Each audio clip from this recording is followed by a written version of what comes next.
నేను చాలామంది పేషెంట్స్ దగ్గర కానీ వాళ్ళ అటెండెంట్స్ దగ్గర కానీ వింటూ ఉంటాము, మేము అసలు స్మోకింగ్ చేయము, మా ఫ్యామిలీలో అసలు స్మోకింగ్ లేదు, సో నేను స్మోకింగ్ చేయను కదా, అసలు లంగ్ క్యాన్సర్ వచ్చే అవకాశమే లేదు అని కూడా వింటామండి. సో ఈ స్మోకింగ్ చేయకపోతే అసలు లంగ్ క్యాన్సర్ రాదు అనేది కరెక్టేనా? అండ్ ఇంకా ఏమి మూఢనమ్మకాలు ఉన్నాయి లంగ్ క్యాన్సర్ గురించి అనేది మనం ఇప్పుడు తెలుసుకుందామండి. నేను మీకు ఒక ఎగ్జాంపుల్ చెప్తాను. ఇప్పుడు మనకి ఒక పేషెంట్ 50 ఇయర్ ఫిమేల్ పేషెంట్ ఉన్నారు. ఆవిడ నార్మల్ రొటీన్ లైఫ్ తీసుకున్నారు, హౌస్ వైఫ్, ఫస్ట్ నుంచి కూడా హౌస్ వైఫ్, ఇంట్లో పిల్లలు ఉన్నారు, పిల్లల్ని పెంచారు, పెద్దవాళ్ళు చేశారు, అంతా జరిగిపోయింది, నార్మల్గానే ఉంది. 50 ఇయర్స్ టైంలో కాఫ్ పర్సిస్టెంట్గా ఉంది, అరౌండ్ 2 to 3 months వరకు కాఫ్ తగ్గటం లేదు, కొంచెం వెయిట్ లాస్ కూడా అవుతున్నారు. సో అందుకని 3 months తర్వాత ఒకసారి మన దగ్గరికి వచ్చారు.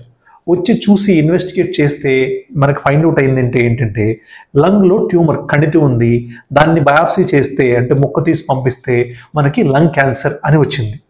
సో ఈ లంగ్ క్యాన్సర్ అని తెలియగానే వెంటనే వాళ్ళ ఫ్యామిలీ కానీ ఇది కానీ అడిగిన ఫస్ట్ క్వశ్చన్ ఏంటంటే, లంగ్ క్యాన్సర్ ఎందుకు వచ్చింది అసలు?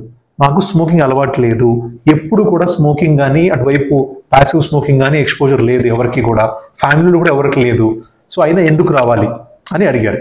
సో దానికి ఎక్స్ప్లెనేషన్ ఏంటంటే, మనకి ఉన్న బిగ్గెస్ట్ మిత్ ఏంటంటే లంగ్ క్యాన్సర్ అనేది ఓన్లీ స్మోకర్స్కే వస్తుంది, స్మోకింగ్ చేయకపోతే రాదు అనుకుంటాం. అలా కాదండి, లంగ్ క్యాన్సర్ అనేది ఎవరికైనా రావచ్చు. అదర్ కాజెస్ ఏమవచ్చు అంటే ఎక్కువగా పొల్యూషన్ ఎక్స్పోజర్ ఉన్నవాళ్ళు, ఎక్కువగా కిచెన్ ఫ్యూయల్ అంటే బయోమాస్ ఫ్యూయల్ అంటాం, కట్టెల పొయ్యి మీద కానీ బొగ్గుల పొయ్యి మీద కానీ, మన చిన్నప్పటి నుంచి చాలామంది మన పెద్దవాళ్ళు కట్టెల పొయ్యి బొగ్గుల పొయ్యి మీద చాలా సంవత్సరాలు పనిచేసి ఉంటారు. అలాంటి వాళ్ళు కానీ, ఫ్యాక్టరీలో ఎక్స్పోజర్, ఎవరన్నా కోల్ ఫ్యాక్టరీ కానీ or burning fuel electricity factory అలాంటి కోల్ ఫ్యాక్టరీస్లో వాటిలో పనిచేసిన వాళ్ళకి కూడా మీకు రిస్క్ ఆఫ్ లంగ్ క్యాన్సర్ ఉంటుంది. సో ఇలా మీరు స్మోకింగ్ చేయకపోయినా కానీ లంగ్ క్యాన్సర్ వచ్చే అవకాశం ఉంటుందండి. లంగ్ క్యాన్సర్ గురించి ఇంకొక మిత్ ఏంటంటే, సో సిమ్టమ్స్ అనేవి చాలా క్లియర్గా ఉంటాయి అండ్ సిమ్టమ్స్ వినగానే మన క్యాన్సర్ని సస్పెక్ట్ చేస్తామని అనుకుంటాం. జనరల్గా మనకు సిమ్టమ్స్ చెప్పి ఇబ్బందులు ఉన్నాయి సార్, ఈ ఇబ్బందులు ఉన్నాయి కదా, మీరు చెప్పేసేయండి ఇంకా క్యాన్సర్ ఉందా లేదా అని జనరల్గా అడుగుతారు మనల్ని. కానీ సిమ్టమ్స్ అనేవి క్లియర్గా ఉండవండి. ఎందుకని, లంగ్ క్యాన్సర్ కూడా ఆ 4 సిమ్టమ్స్ అంటే దగ్గు కానీ, కొంచెం దగ్గుతో పాటు రక్తం పడటం కానీ, వెయిట్ లాస్ రావటం కానీ, ఫ్లమ్ రావటం కానీ, ఆయాసం రావటం కానీ, ఛాతీ నొప్పి రావటం కానీ, ఇలాంటి సిమ్టమ్సే ఉంటాయి. అంటే మిగతా వాటితో చాలా కండిషన్స్తో ఓవర్లాప్ ఉంటుంది. సో సిమ్టమ్స్ అన్నీ ఎప్పుడు కూడా క్లియర్గా టువర్డ్స్ లంగ్ క్యాన్సర్ లాగా ఉండవు అసలు. సో మనం ఏమనుకుంటాము, సిమ్టమ్స్ చెప్పగానే లంగ్ క్యాన్సర్ లాగా అనిపిస్తుంది అని చెప్పలేము. ఓకేనా?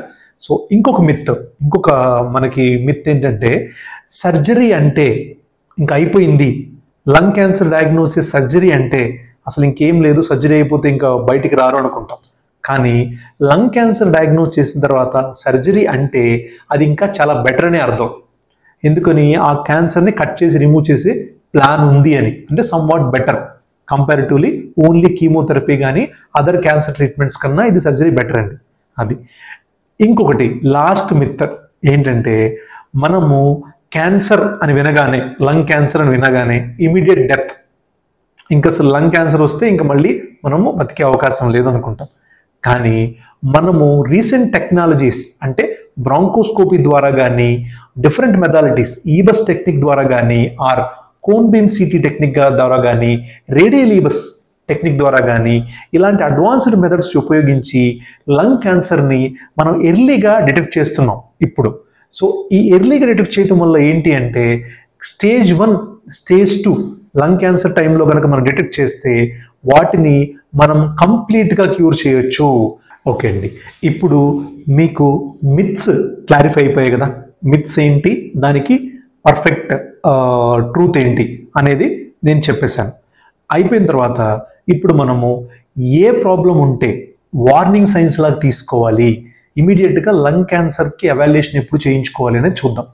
ఒకటి, persistent cough, more than 3 weeks cough ఉన్నప్పుడు, దగ్గుతో పాటు మైల్డ్గా కొంచెం రక్తం పడుతున్నప్పుడు, అన్ఎక్స్ప్లెయిన్డ్ వెయిట్ లాస్, మీరు అన్ఇంటెన్షనల్గా మీరేం అనుకోలేదు వెయిట్ లాస్ అవుదామని కానీ వెయిట్ లాస్ అవుతున్నారు దానివల్ల, ఆర్ చెస్ట్ పెయిన్ వస్తుంది, సడన్ చెస్ట్ పెయిన్ వస్తుంది దానివల్ల, ఇంకా ఎక్కడైనా స్కిన్ మీద కానీ ఎక్కడైనా ఎలివేషన్స్ స్వెల్లింగ్స్ వస్తున్నాయి అన్ఇంటెన్షనల్గా తెలుస్తుంది అంటే.